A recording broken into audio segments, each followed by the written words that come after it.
सभी का हमारा उत्तर प्रदेश में और मैं हूं आपके साथ काव्या। तो चलिए बुलेटिन की शुरुआत करते हैं, लेकिन उससे पहले नजर डालते हैं बुलेटिन की अहम सुर्खियों पर। प्रतापगढ़ की किन्नर बनी दुल्हन, अयोध्या में प्रेमी युवक के साथ लिए 7 फेरे।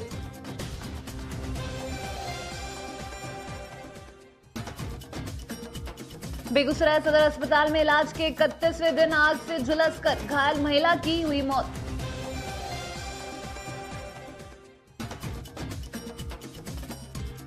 दिन दिहाड़े बेखौफ अपराधियों ने पूर्व मुखिया पर किया गोलियों के बौछार, मौके पर हुई मौत। और अब खबरें विस्तार से। उत्तर प्रदेश में प्रतापगढ़ के रहने वाले एक युवक ने किन्नर से शादी कर समाज के लिए मिसाल पैदा की है।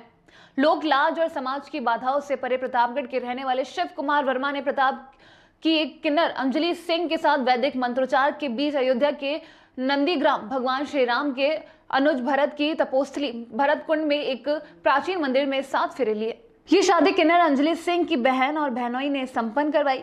इस वैवाहिक आयोजन की खास बात यह है कि इसमें दर्जन भर बाराती भी शामिल हुए और शादी की सभी रस्में निभाई गई और हंसी खुशी मेहमानों ने नवयुगल को एक मंगलमय जीवन की शुभकामनाएं भी दी। एक युवक और एक किन्नर के बीच प्रेम कहानी के इस सुखद मोड़ पर पहुंच जाने पर परिवार और गांव के लोगों ने भी बहुत खुशियां जाहिर की हैं और लोग युवक के फैसले की सराहना भी कर रहे हैं। पर बिहार के बेगूसराय से जहां सदर अस्पताल में आग से झुलसकर घायल हुए महिला की सोमवार की देर रात मौत हो गई। इस मौत के बाद परिजनों में कोहराम जैसी स्थिति बन गई।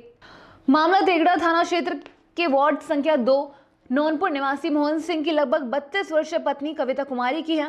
मृतका के पति मोहन सिंह ने बताया कि बीते 15 जनवरी की शाम मिट्टी के चूल्हे पर खाना बना रही थी। लकड़ी की आग चूल्हे से अचानक भभक उठा जो शरीर में पहने कपड़े को तेजी से अपनी चपेट में ले लिया। उसने बताया कि जब तक लोग उसे बचा पाते तब तक वह बुरी तरह झुलसकर घायल हो चुकी थी। स्थानीय इलाज के बाद डॉक्टर उसे रेफर कर दिया, जिसे इलाज के लिए सदर अस्पताल बेगूसराय में उसे 16 जनवरी को भर्ती कराया था, लेकिन इलाज के 31वें दिन वह मौत के गाल में समा गई। सूचना मिलते ही नगर थाने की पुलिस मौके पर पहुंच लाश को पोस्टमार्टम के बाद शव परिजनों के हवाले कर दिया।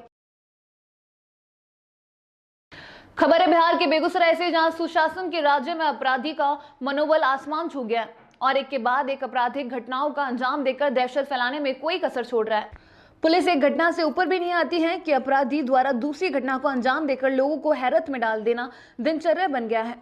ताजा मामला बेगूसराय का है, जहां अपराधियों ने एक बार फिर हत्या की बड़ी वारदात को अंजाम दिया है।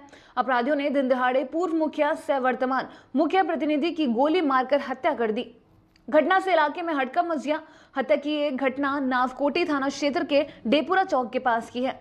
मृतक की पहचान विष्णुपुर निवासी पूर्व मुखिया गणेश पोदार के रूप में की गई है। पंचायत चुनाव से पहले हत्या की इस वारदात से इलाके के लोग भी सख्ते में हैं। सूत्रों की माने तो पूर्व मुखिया गणेश पोदार डेपुरा चौक पर खड़े थे, तभी अपराधियों ने उन पर गोलियों की बौछार कर दी, जिससे घटनास्थल पर ही उनकी मौत हो गई। वारदात को अंजाम देकर अपराधी हथियार लहराते हुए मौके से भाग खड़े हुए। पूर्व मुखिया गणेश पोदार की पत्नी प्रभा देवी विशनपुर पंचायत की मुखिया हैं। वही इस घटना के बाद इलाके में दहशत का माहौल बना हुआ है। सूत्रों की माने तो आपसी रंजिश के कारण पूर्व मुखिया को गोली मारकर हत्या कर दी गई थी। गौरतलब है कि गणेश पोदार 2010 से 2016 तक बिशनपुर पंचायत की मुखिया रह चुके हैं। घटना की सूचना पाकर मौके पर पहुंची पुलिस पूरे मामले की छानबीन में जुट गई है, लेकिन जिस तरीके से अपराधियों ने पूर्व मुखिया पर ताबड़तोड़ गोलियां दागी, इस घटना ने एक बार फिर पुलिस की कार्यशैली पर सवाल खड़े कर दिए। दिन दहाड़े हुई इस वारदात से इलाके के लोग भी सख्ते में हैं। आपको बताते चले कि इस तरह पिछले साल भी 1 फरवरी 2020 को सरस्वती प्रतिमा विसर्जन के दौरान नावकोटी प्रखंड के समसा पंचायत की मुखिया हेमा मौर्य की बदमाशों ने सरेआम गोली मारकर हत्या कर दी थी। खबर कासगंज से, जहां विकासखंड अमापुर परिसर तथा विकासखंड पटियाली के सभागार में सामूहिक विवाह समारोह का आयोजन किया गया। इस अवसर पर पूरे जनपद में 109 जोड़ों ने गृहस्थ जीवन में प्रवेश किया। शासन द्वारा प्रत्येक जोड़े के विवाह पर 51,000 रुपए व्यय किए गए। इस प्रकार कुल 55,59,000 रुपए व्यय किए गए। 109 निर्धन परिवार की कन्याओं का विवाह कराया गया। विकासखंड कासगंज के परिसर में सांसद राजीव सिंह उर्फ राजू भैया, विधायक सदर देवेंद्र सिंह राजपूत, विधायक उमापुर देवेंद्र प्रताप सिंह, जिलाध्यक्ष भाजपा केपी सिंह सोलंकी, जिलाधिकारी चंद्रप्रकाश सिंह, मुख्य विकास अधिकारी तेज प्रताप मिश्रा व अन्य जनप्रतिनिधियों ने नव विवाहित जोड़ों को आशीर्वाद दिया। इस अवसर पर सांसद राजवीर सिंह उर्फ राजू भैया ने कहा कि हमारे समाज में एक कुरीति आ गई है कि बिना दान दहेज के शादी नहीं होती है, लेकिन हमारी सरकार ने मुख्यमंत्री सामूहिक विवाह योजना के अंतर्गत निर्धन कन्याओं की सरकारी खर्च पर निःशुल्क विवाह कराने की एक अनूठी पहल की है। बिना किसी भेदभाव के शादी का पूरा खर्च सरकार वहन कर रही है। माँ बाप को बेटियों की शादी की चिंता अब नहीं सताती। प्रत्येक जोड़े पर कुल 51,000 में से 35,000 रुपए कन्या के बैंक खाते में भी जमा किए जाते हैं। आज पूरे जनपद की 109 निर्धन कन्याओं का विवाह कराया गया।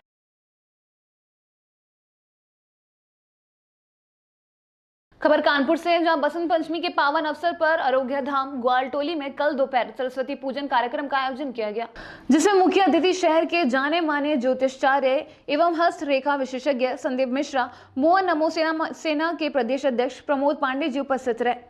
कार्यक्रम की शुरुआत अरोग्य धाम की वरिष्ठ लोक विशेषज्ञ डॉक्टर आरती मोहन ने सरस्वती वंदना के साथ की। मुख्य अतिथि एवं वरिष्ठ अतिथियों ने माता सरस्वती जी के चित्र के समक्ष दीप प्रज्वलन करके एवं माल्यार्पण व पुष्पार्चन करके माता सरस्वती को प्रणाम करके उनका आशीर्वाद लिया। मुख्य अतिथि संदीप मिश्रा ने बताया कि बसंत पंचमी के अवसर पर अरोग्य धाम में हम सभी लोगों ने सरस्वती पूजन करके सभी के दुर्योग एवं स्वास्थ्य होने की कामना की है। साथ ही ये प्रार्थना की है कि माँ वीणा वादिनी हम सबको ऐसी सद्बुद्धि दे जिससे कि हम सभी अपना और साथ ही समाज का उत्थान कर सकें। कार्यक्रम में शिलिंग हाउस के होनहार छात्र अनिमा मोहन ने वीणा वादन कर उपस्थित सभी अतिथियों एवं दर्शकों का मन मोह लिया। इस अवसर पर बोलते हुए अरोग्यधाम के वरिष्ठ होम्योपैथिक चिकित्सक डॉक्टर हेमंत मोहन ने कहा कि मां सरस्वती विद्या की देवी है। हम सभी को आज के पावन दिवस पर उनकी चरण वंदना कर प्राप्त विद्या के सच्चे अर्थों को अपने जीवन में उतारना चाहिए।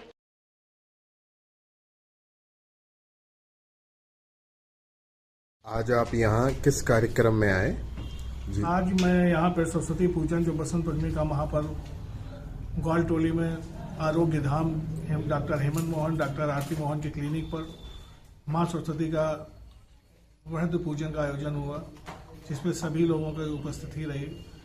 डॉक्टर साहब और उनके पूरे परिवार ने इसका पूजन बड़े मन से बड़े तन्मयता से किया और जनमानस के कल्याण के लिए प्रार्थना की कि बल बुद्धि के साथ स्वास्थ्य की भी कामना की गई। यहाँ पर आरोग्य धाम में जिस तरह से इस क्लिनिक का नाम आरोग्य धाम है, तो सरस्वती पूजन में भी आरोग्य की कामना की गई कि हमारे चराचर जो भी संबंधित लोग हैं उन सब का स्वास्थ्य ठीक रहे, बल बुद्धि के साथ स्वास्थ्य भी ठीक रहे, इसकी कामना की गई। तो वहीं एक खबर कासगंज से, जहां तहसील पटियाला में संपूर्ण समाधान दिवस का आयोजन हुआ।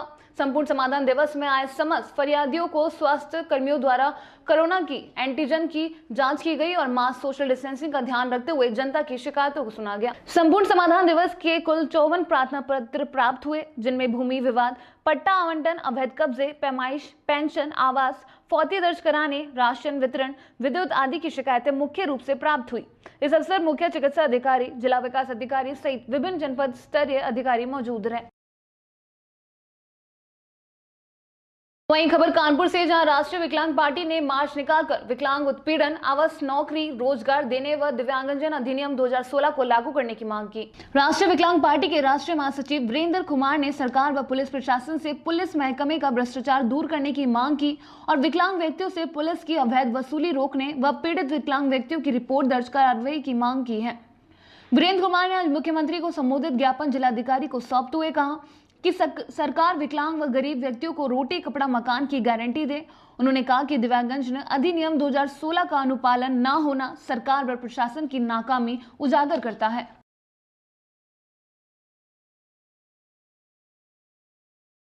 शिक्षक पार परेड से हम लोग को जिलाधिकारी कार्यालय पर प्रदर्शन करके और शांति मार्च निकाल कर ज्ञापन हमने माननीय जिलाधिकारी के माध्यम से मुख्यमंत्री को भेजा है। हमारी मांग है कि थानों में जो सिपाही और दरोगा हैं, ये विकलांग व्यक्तियों से भी वसूली में नहीं बाज आ रहे हैं। अभी सजारी की घटना हुई, अभी नवाबगंज की घटना हुई, रोज विकलांग व्यक्तियों के साथ घटनाएं घट रही हैं और वसूली हो रही है। पुलिस का काम है कानून का पालन कराना, लोगों को संरक्षण देना, लोगों की मदद करना।